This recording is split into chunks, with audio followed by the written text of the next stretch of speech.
চাঁপাইনবাবগঞ্জে তৈরির সময় বোমা বিস্ফোরণে 2 জন নিহতের ঘটনায় এলাকায় থমথমে অবস্থা বিরাজ করছে। কিছুক্ষণ আগে সহকর্মী ইয়াসিন আরাফাত জানিয়েছেন বিস্তারিত। আমি এখন অবস্থান করছি চাঁপাইনবাবগঞ্জ জেলার চরবাগডাঙ্গা ইউনিয়নের ফাটাপাড়া গ্রামে। এখানে আসলে একটি বোমা বিস্ফোরণের ঘটনা ঘটেছে। এই বোমা বিস্ফোরণের ঘটনাকে কেন্দ্র করে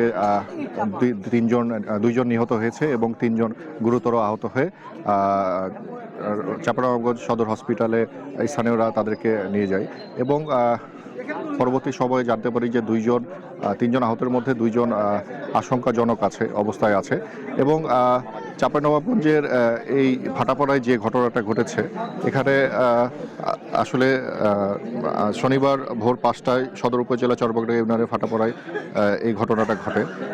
বিষয়টি নিশ্চিত করেছে চাঁপাইনবাবগঞ্জ জেলা অতিরিক্ত পুলিশ সুপার TM অসীম ফিরোজ। এই ঘটনায় অতিরিক্ত পুলিশ জানান যে রাতে বোমা বানানোর সময় বিস্ফোরণের ঘটনায় 2 জন নিহত হয়েছে এবং এই ঘটনায় আহত হয়েছেন আরও 3 জন। আহতদের উদ্ধার করে স্থানীয়রা চাঁপাইনবাবগঞ্জ জেলা হাসপাতালে নিয়ে যান।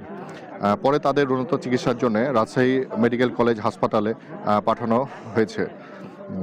আহতদের মধ্যে 2 জনের আশঙ্কাজনক অবস্থায় আছেন এবং এখানে কাজ করছেন পুলিশ সদস্য, পুলিশের ইউনিট, র্যাবের বাহিনী এবং বিজিবি এবং ফায়ার সার্ভিস। এই ঘটনায় বোমা ডিসপোজাল টিমের আসার অপেক্ষা আছে এবং বোমা ডিসপোজাল টিম এসে বাকি পর্যবেক্ষণ করে ভিতরে আরও বোমা থাকার আছে কি না এই বিষয়ে আর কি তারা আমাদেরকে আরও জানাবেন এবং ভিতরে এখনও প্রশাসন আমাদেরকে যেটা জানিয়েছে যে ভিতরে এখনও বোমা থাকার আশঙ্কা রয়েছে।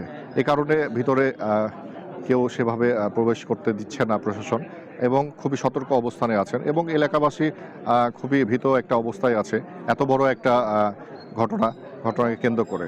এবং আপনারা দেখতে পাচ্ছেন যে বাসার ওয়াল থেকে শুরু করে টিনের চাল সব কিছুই কিন্তু ছিন্ন বিচ্ছিন্ন হয়ে গেছে এবং আমরা কিছু দেখতে পাচ্ছি যে প্রায় 40 থেকে 50 ফিট ওপরে টিন উড়ে যে গাছে ডালে এখনও আটকে আছে এবং এত বিকট একটা শব্দ বিস্ফোরিত হয়েছে এখানে যে ভোর 5টার সময় স্থানীয় লোকজন এই শব্দেই তাদের আসলে ঘুম ভেঙে এখানে উপস্থিত হয়েছেন।